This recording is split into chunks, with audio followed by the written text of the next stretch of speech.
3, 2, 1. Salut, kilomètre 12, et aujourd'hui j'ai envie de vous parler de l'organisation de l'entraînement à l'approche d'un événement. Une histoire qui est jamais facile à mettre en place parce qu'on est souvent tiraillé entre la nécessité de récupérer de sa préparation, de prendre de la fraîcheur, et à l'opposé, on a la crainte de perdre son niveau ou de s'endormir. Et tout ça dans un contexte qui n'est pas très serein, où le stress est souvent présent et où le tiraillement dans un mollet le jeudi soir nous fait craindre le pire, quoi. Hein, ça vous parle? Bon, alors c'est parti.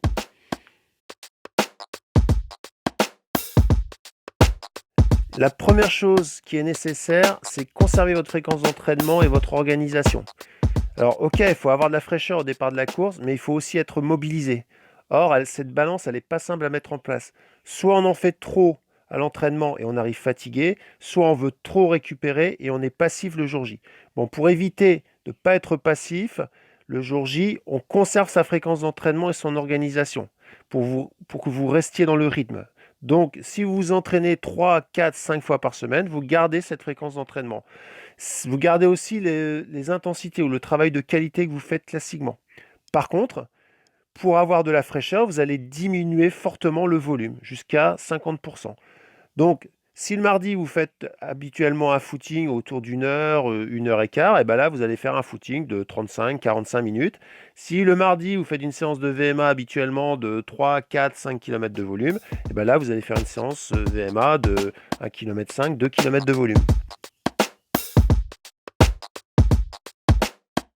La seconde chose, c'est de se créer sa propre routine d'entraînement en approche d'événements.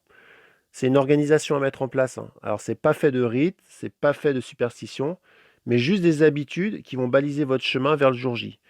Moi, j'ai des athlètes qui, tous les mercredis, ont des mauvaises sensations. Mais c'est pas grave, parce que c'est dans leur routine, ça se passe souvent comme ça, et ça ne présage jamais d'un mauvais résultat le dimanche, voire le contraire. Donc, ils gambergent pas, ils ne se dispersent pas, ils font juste les choses et ils cheminent tranquillement, sereinement et confiants vers le dimanche. Donc, partez d'une compétition et d'une bonne expérience réussie. Essayez de remonter et d'analyser votre organisation des derniers jours. Essayez de reproduire ça sur votre prochain dossard. Et si ça fonctionne encore, vous n'êtes pas loin du compte. Et ça, c'est vraiment top.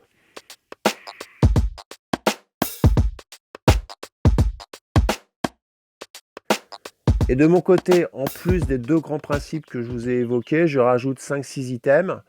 La première, c'est que je propose toujours la veille d'une course un footing de 30-40 minutes avec 3 ou 5 minutes d'allure course, ou si c'est une course plus tonique, des 30-30, style 10 x 30-30. La seconde chose, je m'assure s'il y a un long déplacement ou pas. Si oui, je propose toujours un run après le voyage, idem de 40-45 minutes, histoire de débloquer la position assise, de drainer. Ça, c'est le cas de la personne qui roule tout le vendredi pour aller sur son lieu de course. Si la personne reste plusieurs jours sur son lieu de course avant le jour J, et pareil, j'anticipe la récup à la maison et je le remets en action sur son lieu de séjour en faisant des petits recos. Ça le permet de s'acclimater et je trouve qu'il n'y a rien de pire pour désactiver un athlète que de le laisser 3 jours dans sa chambre d'hôtel à attendre la course. Ça, c'est la loose complète, quoi. À J-5, je fais toujours un déblocage et un petit peu d'intensité type VMA et c'est souvent la séance qui précède la recharge glucidique. Le dernier week-end, il n'y a plus rien à faire, si on fait 10 longs, on est déjà dans la récup, mais souvent, comme on s'entraîne les week-ends, je garde cette fréquence des 2 entraînements et je place souvent une sortie vélo le samedi et puis un footing cool le dimanche. La dernière grosse séance de qualité où on va ressoutenir ses allures de course, où on va mettre un peu d'intensité, elle se fait souvent pour moi à J-10, c'est-à-dire le mercredi ou le jeudi, et je laisse passer suffisamment. Je trouve qu'à J-7, on prend un petit peu plus de risques parce que c'est quand même des séances parfois qui sont engagées. Et dans tous les cas, le dernier week-end de charge, il se fait à J-15, mais plus certainement à J-21 s'il y a du gros travail d'excentrique. Pour conclure, un grand merci pour l'accueil que vous avez réservé au dernier numéro, par vos likes, par vos partages, par vos abonnements à la chaîne YouTube, par vos commentaires. Ça fait vraiment chaud au cœur et ça donne le sentiment que cette chaîne a du sens. Alors on continue. Allez, ciao!